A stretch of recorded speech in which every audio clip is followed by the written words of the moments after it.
I mean, just with family, just being intentional. I think my mindset is kind of shifting from, hey, I just want to grow this like big business to accomplish whatever these arbitrary goals that I have are, and hey, how can I use my business as a way to be there for my family more, to kind of reach some of these family goals that I have and do it in a more sustainable way than maybe what I have done in the past. And I just want to make sure it's a life giving and it's worth it. Hey you, I'm Mark, husband of one, father of three, maker of puns, climber of trees, grower of businesses, pitcher of tents, occasional cutter of cheese, word nerd, and lover of families.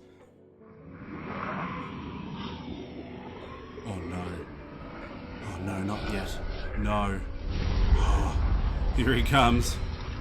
Where's my oar?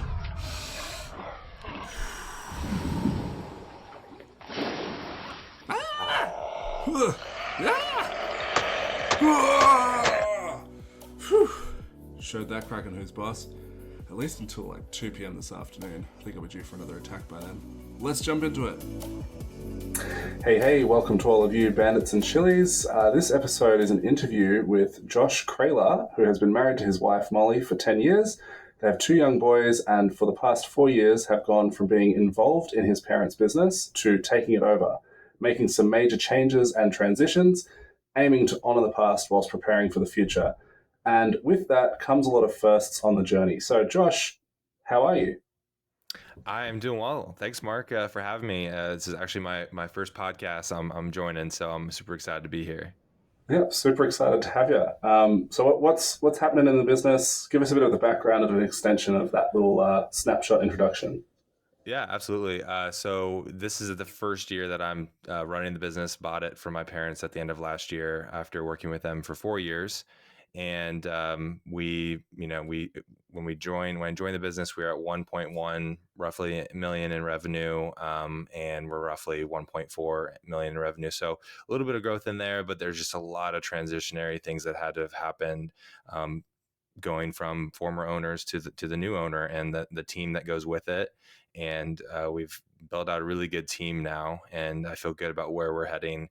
But yeah, you can imagine just updating a lot of technology, a lot of systems from where they were to where I wanted it to be. That took a lot of work, and obviously learning the business. There's so many ins and outs of a 33-year business that you have to learn, building a relationship with customers, all of that. So it's definitely been drinking through a fire hose over that time, but it's been fun, and I'm excited about where we're going. Yeah, nice. From what you've learned in that drinking from a fire hose, if you could go back to the start and just give yourself like one quick, heads up piece of advice, like you're just there for 20 seconds and you can give yourself a heads up that might save you a few headaches, what would you tell yourself? Oh man, so many things. I think that one of the things that I've this kind of goes hand in hand. So I drinking through a fire hose, like that was me purposely wanting to do that, right? So I'm gonna listen to all the podcasts. I'm gonna be listening to be on all the forums and things, and trying to learn and grow.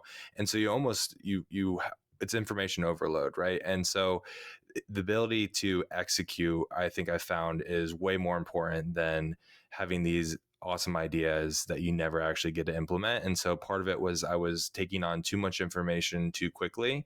And so that limited my ability to execute because I was kind of scatterbrained. And so having more focus on what I'm doing, and then I think just getting really good at flexing that ability and that flexing that muscle of executing and putting things into action. So been getting better at that. So when we say we want to do something as a team, or I want to do something, I'm going to figure out how to get it done and actually put it into action. And I think just one small example of that is this year we're moving into Fort Wayne, which is an hour away from us, Fort Wayne, Indiana. So it's in a different state. It's an hour over away from our shop, and we already service that area. And there was a lot of work that we were doing there, but we didn't have a physical presence there. We didn't show up on Google. We had some ads going and all that, but I was like, we need to rent some office space so we can show up on Google, get a GMB location. And so I was working through a family friend who had a shop that was going to lease us some space in there so we could do that without having to rent a full office space and all that. And man, the communication was just not great. And so something that was supposed to be happening in less than a month took like 3 months and we still weren't there. And I was like, you know what? I'm not going to wait around for this person to come through on what they're said they were going to do. I'm just going to go rent a space. So literally from the moment I made that decision, at 24 hours later, I had leased a small 400 square foot office space, applied for the GMB, got that going. And like a week later, we were getting reviews on our location showing up on Google. And so that's just like a shift in my mindset of normally that might have like held me up and it would have taken a lot longer. I'm getting better at just being like, no, we're just going to make this happen and just move on. And I think that's really something I would tell myself 4 years ago is like, you got to pick one or two things that you really want to put into place and actually do it versus 10 things that you don't get across the finish line. Yeah, yeah, 100%. The execution is what's actually going to move the needle. And yeah, I was talking with a guy earlier today actually about this, and it's like, because this is something that I struggle with. It's like if you can get the engine running and then tweak it once it's running, and you can see that, oh, like this belt is slipping and there's oil coming out of that hose or whatever. At least it's going right. Like, you know what's up. Mm-hmm. But Mm-hmm. if you get caught on a step in the process, it's like you're just over engineering like this like supercharger, and but the engine itself never actually gets completed because like this one little microcosm of the project is just Yeah. it's like super shiny. It's really nice, but it's not part of a working system. That's like a real struggle for me. Um, so with the team and the size of the business that you're at, I feel like a big part of that moving quickly and taking decisive action and execution, all of that really comes to good delegation and Mm-hmm. involving the team, working cohesively, all that kind of stuff. What's been your experience with that, especially since, as you mentioned, you've had like a bit of a changeover, changing of the guard to some extent within the Mm-hmm. team? Yeah, I think we've gotten through way more people on the team than I thought that we would. And I think part of that's just the nature of our culture. People, especially technicians, don't stay in roles as long as you think that they would. I think it's just part of, some of the people who had worked there for many years before I got there. Now you have new owners and they're used to doing things certain ways. And it can be really hard for people to change. So I think part of that's just natural, and getting the right people on the team has been really, really key. So people that see the vision, that what we're wanting to do in terms of building a really good culture, a really good company, people that you trust. And so I've been hit or miss with that, but I think we have a really good team right now. And delegation is something that I'm continually trying to get better at. It's not easy because you want to do it not necessarily your way, but you think you can do it the best, but you can't do everything. And so again, if someone can do something 80% of the way that you could, it's probably way better than you doing it 100% of the way because you don't have enough time in the day to do it all. And so I think for me, I think finding the right people was key, number one, and then getting good at actually letting them use their strengths and delegating to them in a really strong way. And so I think having clear checklists and roles and responsibility has been really helpful as we've gotten those into place, because then I know what people should be owning, and then I know how to delegate what things I should be delegating to them. And even things on my plate, I realize like, hey, I don't need to be the one to get this over the finish line. So let's have my operations guy take it, or my office manager, and they're probably actually better at this than I am. And I found that out as I started delegating more, is that people actually were way better at things than I thought they were. And I was the one putting them in a box and limiting what they could do. Yeah, yeah. So many times we're like the biggest bottleneck in our own business, even for the sake of it's delegated, but it's all still run through us. It's like Mm-hmm. maybe there's like there's a delegation, but there's not enough empowerment behind it, and so Mm-hmm. they have to run like all the decisions back or that kind of stuff. Within like finding new stuff, obviously, yeah, an old way of doing things, people set in their ways, people naturally moving on. But in finding and hiring new stuff, how has that journey been? Have you had any disastrous hires? And what have you put in place in your hiring systems to minimize any repeats of such disaster hires? Oh man. Yeah, I think you always have like some desperation hires, right? You're like, man, this position's been vacant for 3 months. We really need someone. This person checks a couple of the minimal boxes, and then you hire them. And Yeah, I'm pretty sure he's greedy. yeah, yeah. They fogged up a mirror, so like we can put them on the team. No, I think with techs that's probably happened more often because it can be really hard to find people that meet our criteria and also want to do the technician role. And so sometimes when we maybe kind of trick ourselves into believing, no, this person, the couple of red flags that might be there, we're just going to ignore because it's probably not going to be a problem. And then we put them on the team, and then it is a problem, or they last a week and then they leave or whatever. But I think what we found is using our core values and hiring has been really helpful. And then from there, we use Hire Bus to kind of assess what roles they might be more naturally a good fit for versus other roles. And specifically in sales, it's been really helpful. So when someone scores a one, or like basically less than 4 out of 10 in outside or inside sales, generally it matches their ability to be a good salesperson, and not and more so in taking initiative and getting things done quickly and not having to hold their hand on the sales front. So we use that. We also use the disc profile, which that was helpful to an extent to understand maybe how someone's wired. So if someone doesn't have a D, which is like a dominant personality, anywhere in their profile, then there's a lot of times where you're feeling like you're having to always be holding their hand versus them being the one to take charge, I guess. And so we always look for someone to have D in their profile now, specifically for roles that have a little more autonomy or we need to take action.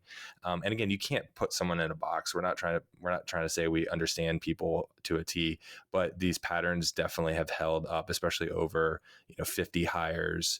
You can start to see patterns emerge. And then the last piece we added this year was the Enneagram, and that also just helps to see how someone's wired. So someone in an office manager or a dispatcher role, we had someone in that role who was a 9, so that's a peacemaker.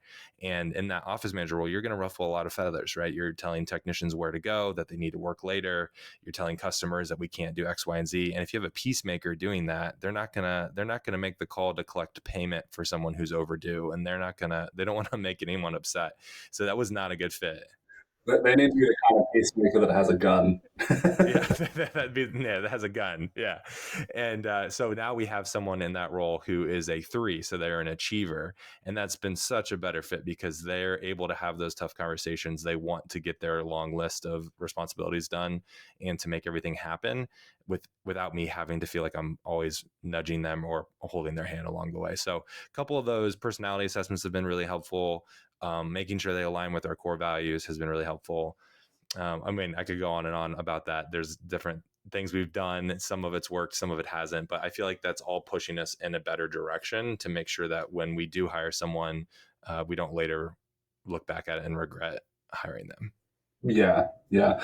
I think for us, like pretty much every person that we've ever hired has impacted our hiring process somehow. Like there'll, there'll be a question that we have in our hiring, in our interview, or a line that we have in our job ad, or something that we have in a position description or whatever, that is there because of Sally. Like Yeah. we remember, Yeah. we don't want to see that again, So we put this in here because that was a problem. And yeah, we use Hirebus as well. Actually, shameless plug through our school group, link in the description. We have a unique deal with Hirebus where you can buy individual assessments. So you get your first one for yourself for free, but if you want to get individual assessments, you can buy them a la carte through our link in the school group, because their default model is a subscription. So if you want to kind of try it out with maybe one round of hiring or whatever, give that a go. But yeah, I find it's really helpful to even beyond like working out who's a good fit for the role, just working out what you need to be aware of, and opening up conversations with people and saying, okay, so like according to this, like you're outside of the river of like the behavior traits in this area, and so what that's going to mean in this role, like these like some areas of friction, and this is how that may apply in a typical day. So then when you open up those kinds of conversations and you have that conversation which we would Hmm. normally have at the interview stage.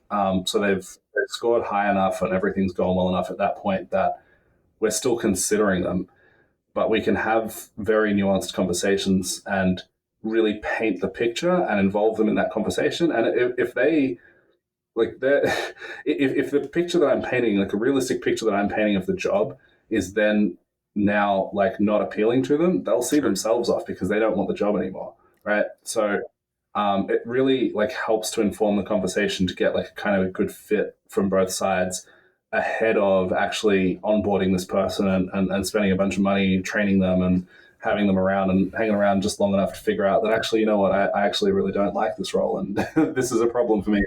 So No, no, that's a great point. That is a part of it that we use as well, where it can tell you, it gives you some of the sample questions based on like they scored high or low in certain areas, and that's actually been really helpful because when someone is not decisive or they're very high criticality or whatever the thing is that we're looking for, it really does paint that, and we can ask them those like really pointed questions in the interview to try to flesh out further, like, hey, is this spot on for this person? Can they tell me like how this is something they've been working on, or that it won't be an issue in a role that requires them to be highly proactive. So yeah, I really like that about HireBus, in addition to seeing what roles they could be good fits for. So it's been an awesome tool. We've been using it for, I don't know, probably a year and a half, 2 years now, and it really has made a big difference in finding those people that are better fits. yeah, yeah.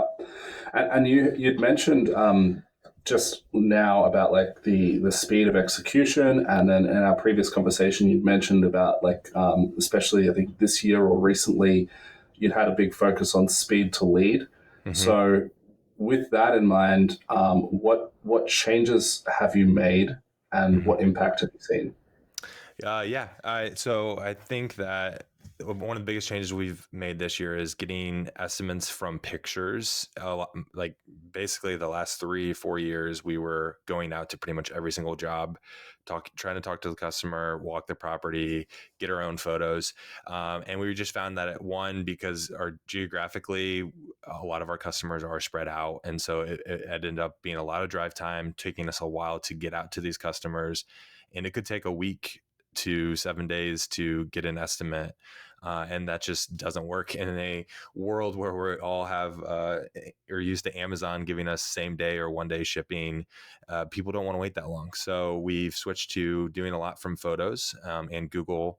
And most of the time we can do that. And we're a lot of times we're asking the customer for those photos. And we already use Company Cam for all of our photos, which was really nice. And they now have a feature where you can give someone guest access, and then all the customer has to do is click a link that gets texted to them, put in their email to verify it's them, and they can just upload photos straight away there. So it's frictionless for them.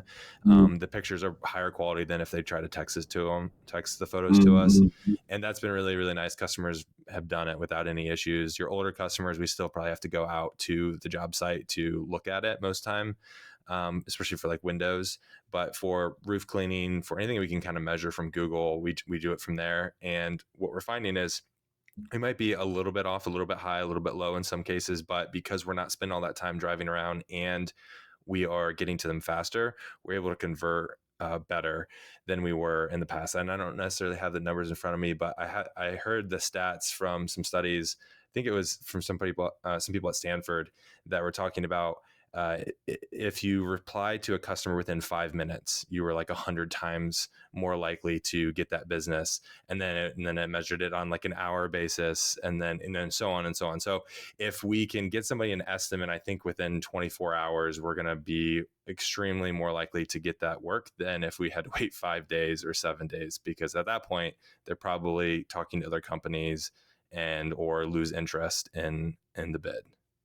Yeah, yeah, 100%. You kind of have to assume that your customers have the attention span of a squirrel, and they they make their inquiry, and if you don't get back to them right then and there, they're like they're watching a show on Netflix. They've gone to the gym, whatever it is. They've moved on, and then when that message comes back or that call comes in later, they're like, oh yeah. Yeah, I did want that, didn't I? Do I still want that? You know, it's like the Sure. focus has shifted. So 100%. This is a really interesting topic because I feel like in industry groups, like Facebook industry groups and stuff, you'll see this a lot where people kind of discuss like, you know, who's doing in person, who's doing from photos, and I think there's not necessarily a right or wrong answer. From my perspective, it's kind of like, you know, you can have, and this is not to say that you can't have a premium experience without like doing an in-person quote, but just, you know, McDonald's has a working business model, and there's also, you know, really fancy five-star restaurants that have a working business model, but their business models are not the same. Mm-hmm. And what we found in trying to build this out, like it's we basically do a very similar thing to you, Josh, where we have, um, if we can at all by help any possible means do the quote without going there in person, we will. But sometimes you can't. You have an older client or whatever, or just like some factors that it's like, you know, we want to see this first because this this sounds a bit off. It sounds suspect. But when that happens, system B, whatever is the non-dominant system, just has more friction because that's not what we're optimized for most of the time. Mm-hmm. So whatever we're doing most of the time is going to just be a more seamless experience. And Mm-hmm. we've opted the same as you have for that to be just getting this done as fast as possible. And then when we have to go in person, the entire system around that happens to be a little bit more clunky. But on the flip side, they do also get that in person, you know, human contact, which is super valuable, especially the more AIified everything gets. So even if it is a bit clunky, it's clunky and human. So I don't know. I think it could be worse, but that's just yeah. It's a whole rabbit hole that people I constantly on the fence about. I think. Yeah, no, I agree. I think one thing that we've done to make it a little bit more human is included a video walkthrough of the quote as we send with the quote. And so just not just getting them an email, be right, because then they're just looking at a price and comparing it to the other company. But if they get a 3 to 5 minute video, try to keep it relatively short, of us with pictures of their job, highlighting certain things, talking them through what we're going to do, how we're going to protect their plants that they stressed about, how we're going to make sure that we don't damage their pool cover with our solution, you know, all of those things. It goes a long way. And I can't tell you how many people this year have told us, hey man, thanks for the video, really appreciate it, or wow, cool video. They just mentioned the video specifically, and I think it really adds that, and kind of helps bridge that gap between not going in person and meeting them. Yeah, that's interesting because we also tried that, um, and we no longer do it. Like my experience is not the same with that. In Mm-hmm. that, what we found was that the effort, the return on investment was just not there for us because the effort involved, the time Mm-hmm. spent. We found that whilst we did get some people that mentioned it and whatever, for the most part, it was not enough of a shift. We didn't see the shift in terms of the conversion rates enough to justify keep continuing to do it. Mm. Um, but that's interesting. Like, what do you think are the key ingredients that make your videos work? Yeah, we just keep them simple, keep them short. So I don't want it to be a big burden for the team. I don't want them to have to take multiple takes. It needs to be like a conversation. So if they mess up as they're explaining, it's just the same as if they were on the phone with the customer talking to them, but it's just now one sided. And we just take a screen recording, show them photos, talk through some parts of the project, reassure them of what's going to be going on. We're not actually walking through the bid in per se. We're more of just telling what we're going to do, the value we're going to provide, and then they can look at the pricing later. And so, yeah, just not make it a huge extra thing for the team. So it takes them 2 minutes. It's honestly the same thing as if they were going to call them, but way shorter because then the customer asks 100 more questions. Yeah, it's better than a voicemail. It's there for them later, but like Yeah. it's visual. Yeah. Yes. Yeah. Do you just use Loom for that, or what are you Yeah. using? Just Loom. Yeah. Yeah. Yeah. And which Loom is a crazy, crazy high like ROI tool. I mean, we make tons of videos with it, and it costs us $20 a month to to Yeah. do it. Yeah. And so it's one of those ones where I'm like, this is a subscription that I would be one of the last ones that I would cut if I had to. Yeah, I'll have to look into this because I think one of the areas where we had a bit more friction with this in our process was because we were doing this in conjunction with Responsive Ed. I don't Oh, know okay. if how you're presenting quotes and stuff, but Responsive Ed has a feature where you can have like you can embed a video into the quote. So like Mm, on their quote screen, it's sure. like right above and whatever, Hmm. like all that, which is great. However, I need to check this. I don't know if this is true currently. As far as I know, at least when we did it, you I think that had to be a YouTube link, or if it didn't, it might have been a few other things. We couldn't just do a direct loom. So the process had to include the video. The video then had to be downloaded, Oh man. uploaded, Yeah. and then the link. So Oh wow. it's like Yeah. just a couple of extra steps, which is Sure. realistically like another like 2 to 5 minutes or something to do that. Yeah. But yeah, it's a bit of friction. It's a bit of a hassle. Oh yeah.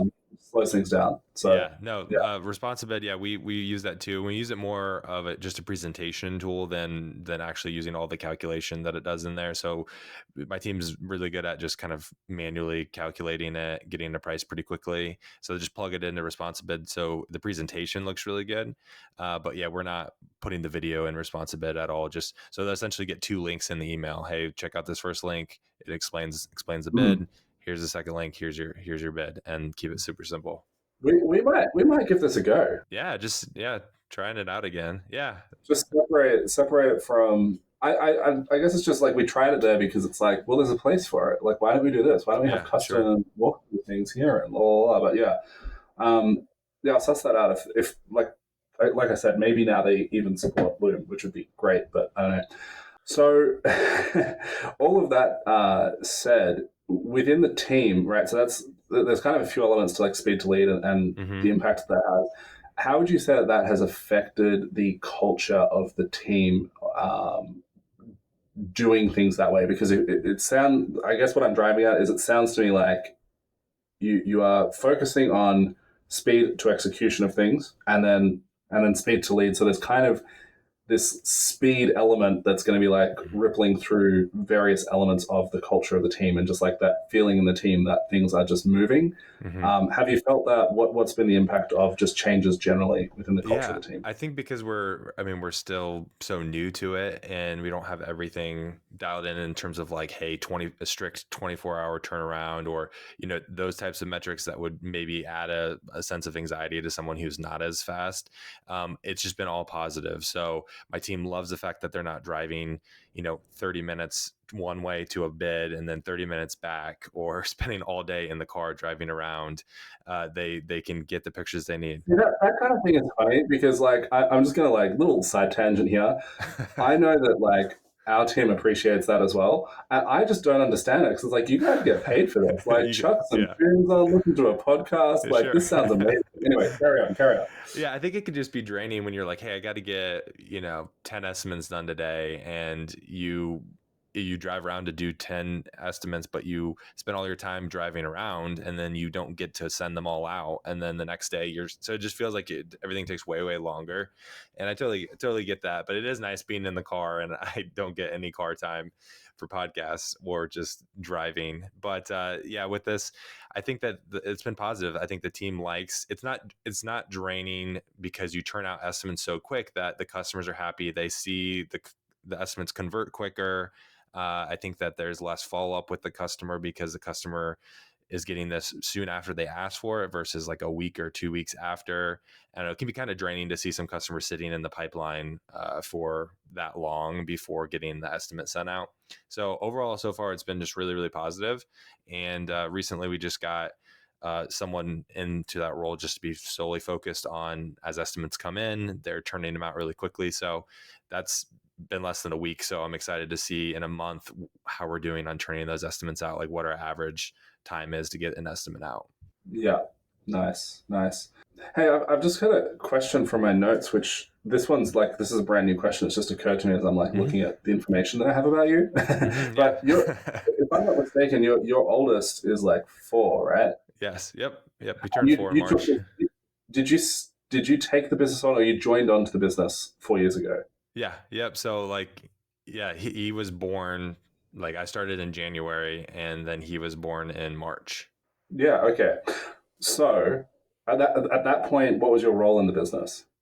I don't know. We've made up titles since I joined, but I think it was like I was the like chief operations officer, whatever you want to call it, and I had just kind of a wide range of tasks at that point. It wasn't just operations, but yeah, that's kind of where I was, and my mom was the CEO, and my dad did everything that he was doing. So.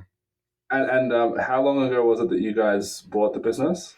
So just the end of last year was like the official. So 4 years Okay. after starting, it was like the official purchase date, I guess you would call it, and then All right. transitioning into CEO in January. So Yeah. Okay. Okay.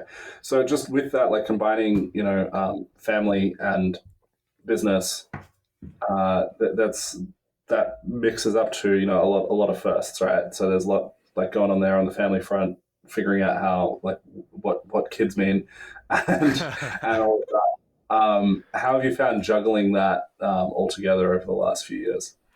yeah, definitely has been a challenge for sure. Figuring out how to parent, Molly and I figuring out how to parent for the first time, as well as trying to learn this business. And I think work life balance has always kind of just been a struggle for me because I have that achiever part of me that just wants to get everything done, to work harder, and sometimes I can work a lot of hours. So rewind, before working here, I worked at Amazon for 5 years. And so you can imagine a super fast paced environment and a lot of hours. And it's easy to kind of overcommit yourself, I think, and work a ton of hours. And so I think I did that. And then coming to the business, it's also easy to overcommit yourself because you see this big vision of what you want to accomplish. And you're like, I'm going to do it all now.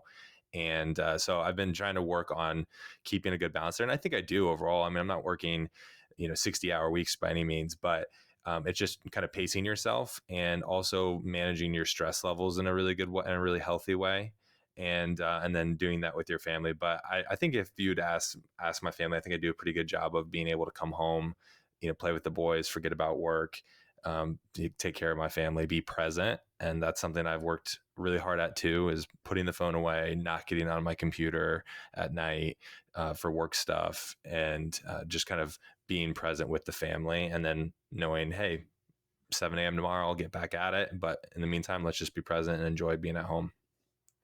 Do you have any kind of like switching hats, switching roles kind of rituals, or any like?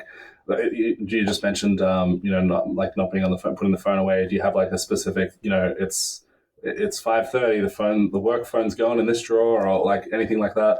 I will put my phone in the drawer sometimes, especially when it's been a long day. And I'm like, I just don't even want to see any notification or any phone call. I don't care who it is.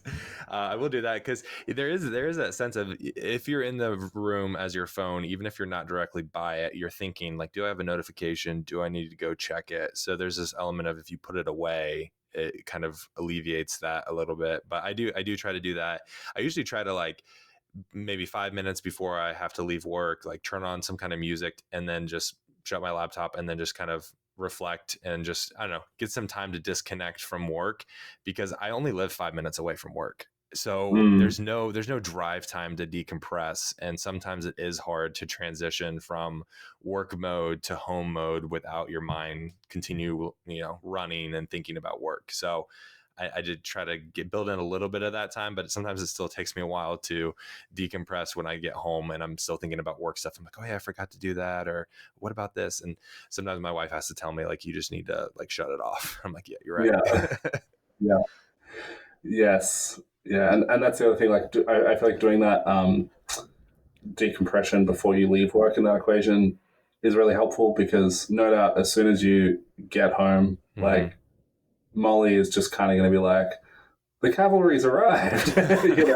like great. Like I'm just, this is like my semi relief from the 9 hour shift that I've just done. So No, absolutely, and it's such a weird thing because I totally view her job as like just as hard as mine, if not harder. Right, being home with the boys, there's so much that goes into it, taking care of the house, yeah, cooking all the meals, and it's this weird element of, like, I'm exhausted from my day, but now I'm actually, like, my day's kind of starting when I get home, and so I need to, like, shift into a second gear because she needs relief, she needs a break from the boys, and so I definitely need to make sure I can do that and can give her a little bit of a breathing room. So I'll try to take them outside.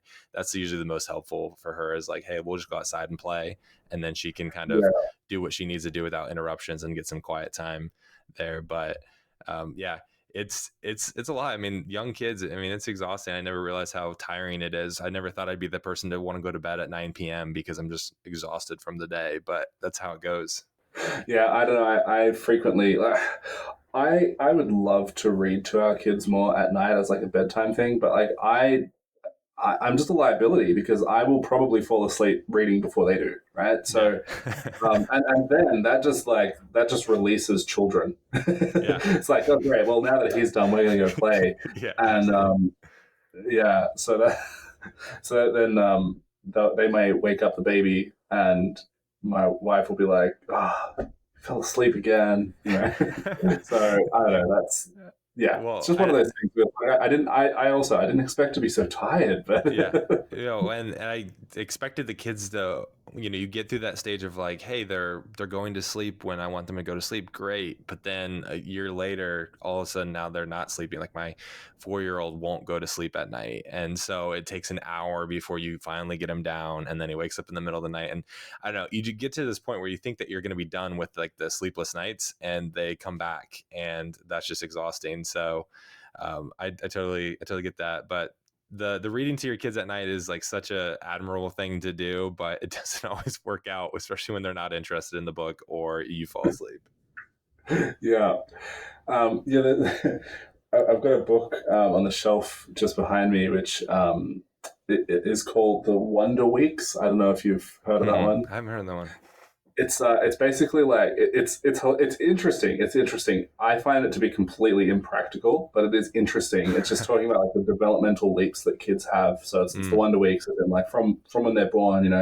Week one is like this. Week two, week three, you blah blah blah. I can't remember how far forward it goes, but the reason I think it's completely impractical is that at least for the first little while, each of those weak things, like the thing that can happen, like the developmental leap year where they're now going to need to sleep more or less, or they're going to drop a nap, or this or that's going to happen, there's a margin of error where, for all intents and purposes, what it boils down to is that anything can and will happen at any given point in time. But like, you have all of this information, but your child, they might actually like do this 3 weeks earlier and this 3 weeks later, and so you wouldn't know.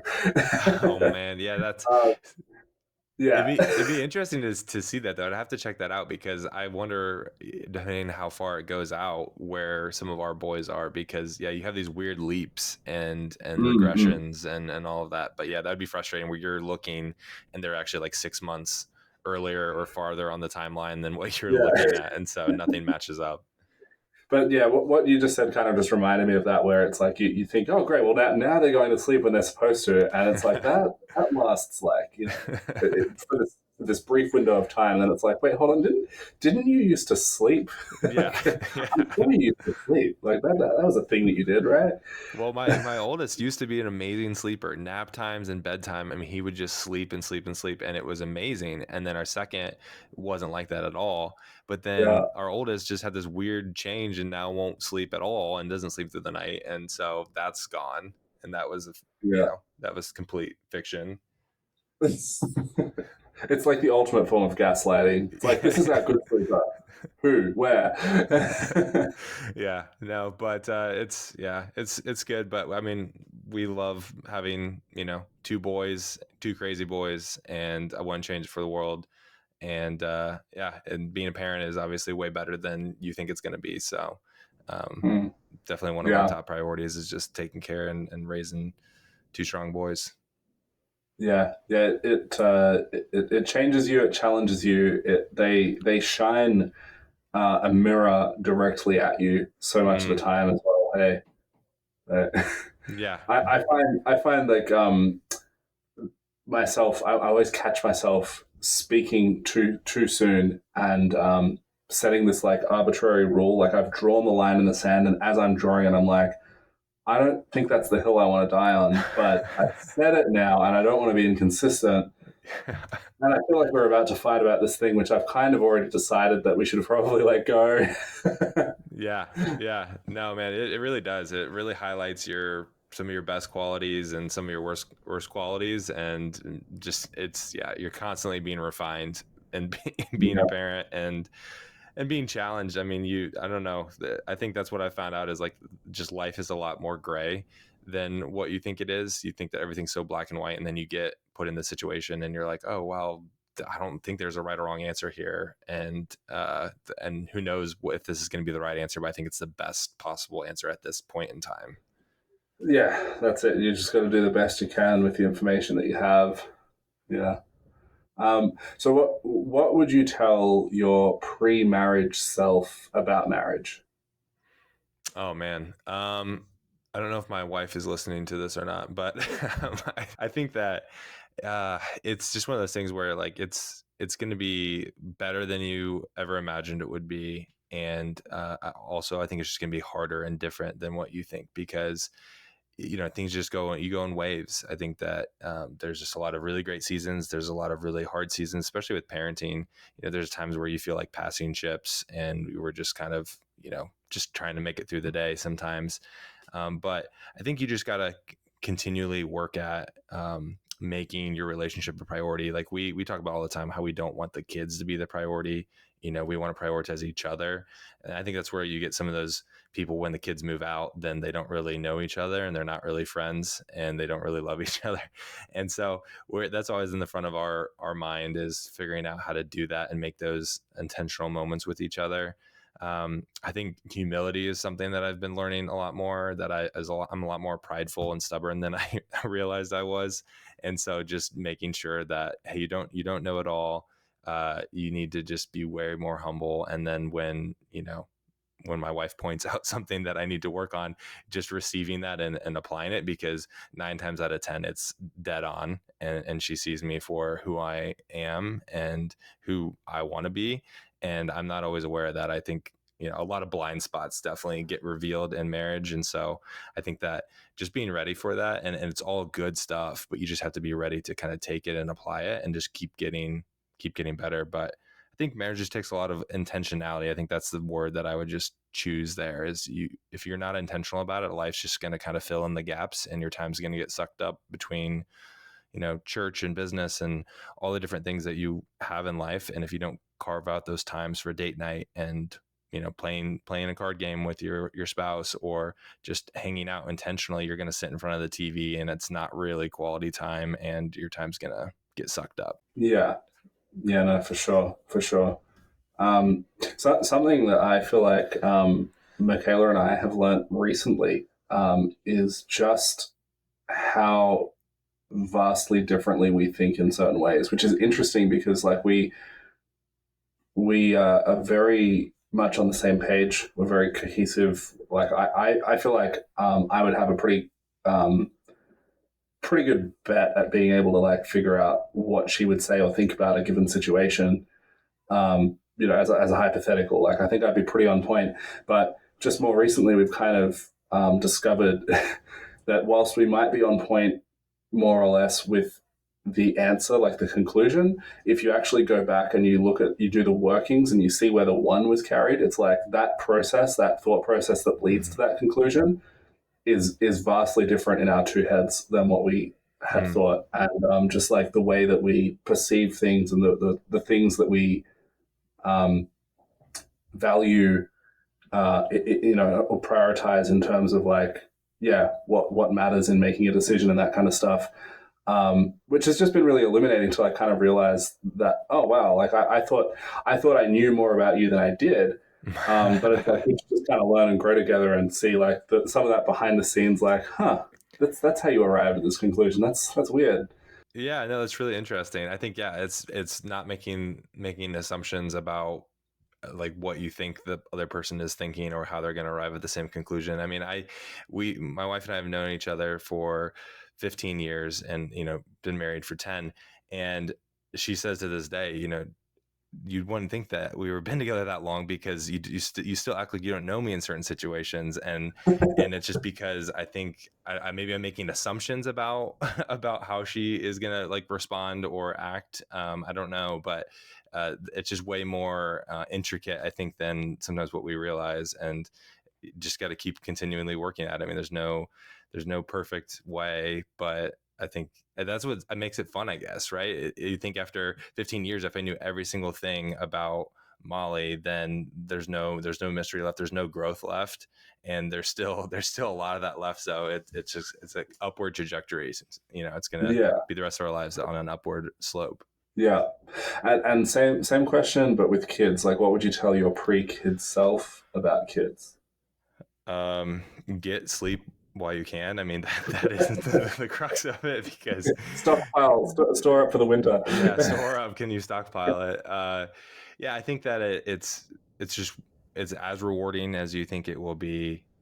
It's probably harder than you think it will be, but it's completely worth it. And like I wouldn't change it for the world. It wouldn't change the sleepless nights or all the work or the chaos that's in the house for not having those things. And so it's so much fun. I think that um, it's worth every hard thing that comes with it. And yeah, there's nothing that I would tell my younger self or pre-kid self to do differently, other than maybe um, yeah, just prepare for the lack of sleep and the hard things that come, but all the joy that's going to come with that. And I mean, it's crazy how you don't get enough time with your spouse, so you're like, let's make a date night and let's go out and just get away from the kids. And then the first thing you talk about on your date night is the kids, because you just love your kids that much and you're thinking about them. And it's just a weird dynamic between like, I need a break from them, but as soon as I have a break, I'm like, okay, what are they doing? I miss them. It's just a very strange thing. Yeah, yeah. Just the sleepless nights comment reminded me. I was saying to Michaela the other week that we sometimes in the morning, like I'll just be making a coffee, and then like a child just appears, just like come out, they've woken up, and it kind of reminds me of like having a sleepover and there's these random people in your house and they just like progressively emerge. There's just like there's more of them like that keep coming, but it's like these are our people, Yeah. But it's just feels kind of random. It's like, oh yeah, you're here, great. Yeah. Like now, you're gonna want some cereal soon or something. But like, it's fun. It's really fun if you let it be, even when it's it can also be very tiring and all those other things as well. But yeah, No, absolutely. Yeah, you gotta just make sure your mindset is in the right place and knowing like what your priorities are. And so you can just kind of laugh at the situation that you're in. You're like, this is ridiculous. We're in the middle of the night, like bouncing between kids' rooms that won't sleep, and we're not getting any sleep. This is just insanity. But I'm sure down the road we'll look back to the season and miss these little kids who like we were their whole world, and now they just want to go hang out with their friends, right? So it's all that give and take that I think oftentimes we can just wish away. You can wish, hey, I want to get Mm, to the point where they're sleeping well or they're potty trained, and then that season comes, and then you're wishing for something else to happen instead of just enjoying the moment and the season that you're in with the good and the bad.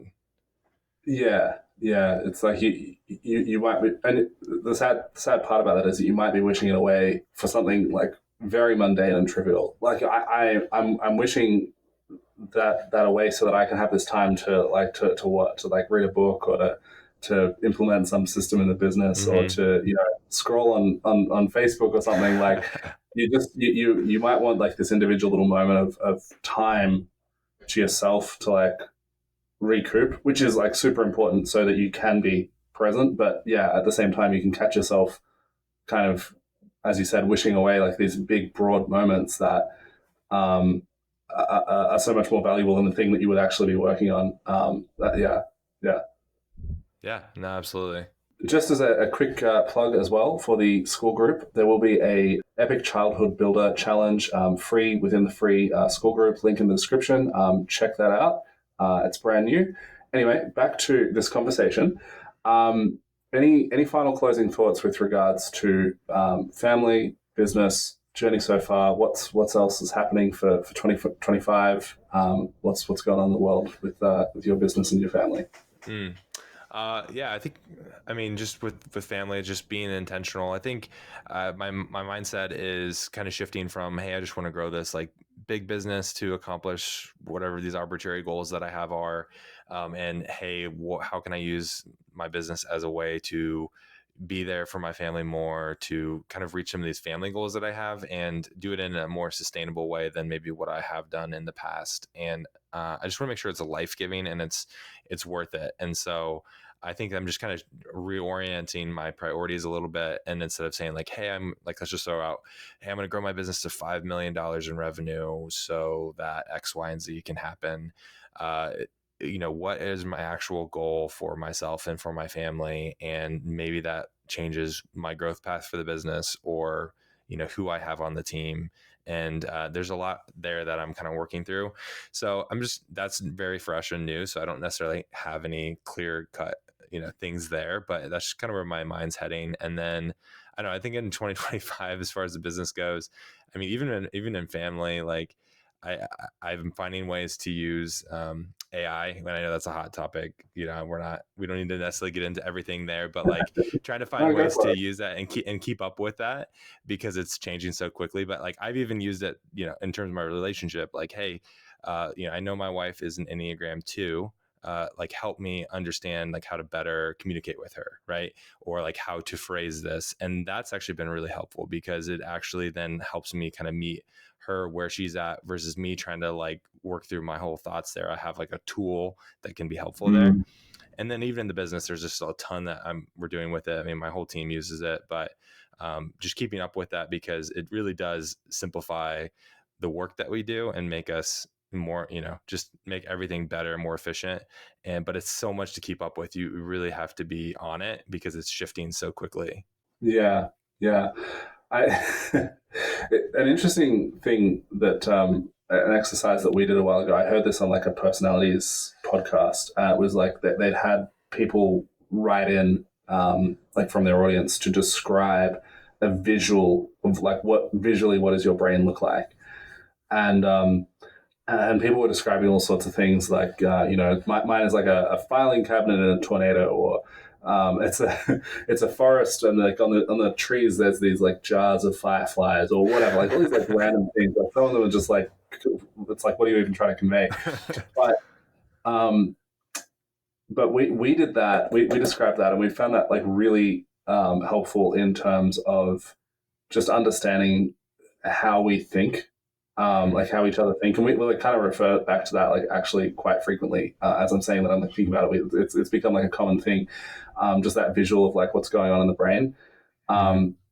Yeah, and it is really it's scary. Just like kind of circling back to like the AI thing, it is scary how accurate that kind of intuition about like a person can be, especially like when it's just information that you've given it, like from like, as opposed to like saying, oh, like my wife is this personality type or in this Mm-hmm. category or whatever. Saying that, what like there's prompts that people are using like to get AI to like coach them or to like Sure. uncover your deep fears, that sort of stuff, Yeah. based on the Yeah. conversations that you've had. And it's like, man, this is like super accurate. It's like crazy how much it's like. Oh yeah, it's no, it's scary how accurate it is, and I don't know where it's all gonna go. But in the moment, like I'm finding it helpful, so I'm like I'm gonna use it, but it's also probably gonna backfire someday because it's gonna go in a very scary direction, and it knows way Yeah, too much about me. But in the moment, it's actually been really, really helpful. And yeah, some of those times where you do those, I've done a few of those prompts, and I'm like, hey, tell me like what are my core like fears as a leader and all that, and then it comes back, I'm like, wow, that's actually really, really accurate, and actually yeah, super useful as well. yeah, for sure, for sure. Um, Yeah, well, thanks very much. Sorry for like the random rabbit holes and things that we've chased there, Josh. But it's been it's been a really good Yeah. conversation. Thanks for jumping on, and great chatting with you. Yeah, no, absolutely. Yeah, thanks Mark for having me. It's been a lot of fun, and yeah, thanks so much. Are you picking up what I'm laying down? Are you sniffing what I'm stepping in? If you're looking for a really valuable community centered around building your business, being really intentional with your spouse and kids, and if you think you can tolerate my terrible dad jokes, then join Family Oriented Business Growers. It's awesome. There's self-paced challenges designed to help you solve key pain points within your business in short, intentional sprints. There's awesome people in there doing awesome things who have experience with stuff that can help you, having stood where you stand. You'll benefit from what's in there, we'll benefit from having you in there, you legend you, and best of all, it's totally free and also free of toxic shenanigans because we don't tolerate none of that. The mission of the group is to help 250 family-oriented home service business owners reclaim 5 hours per week for what matters most whilst growing their business this year. So jump in there and get amongst it. Join via warplan.au, that's warplan.au. Oh no. He's early. Warplan.au, catch you in there.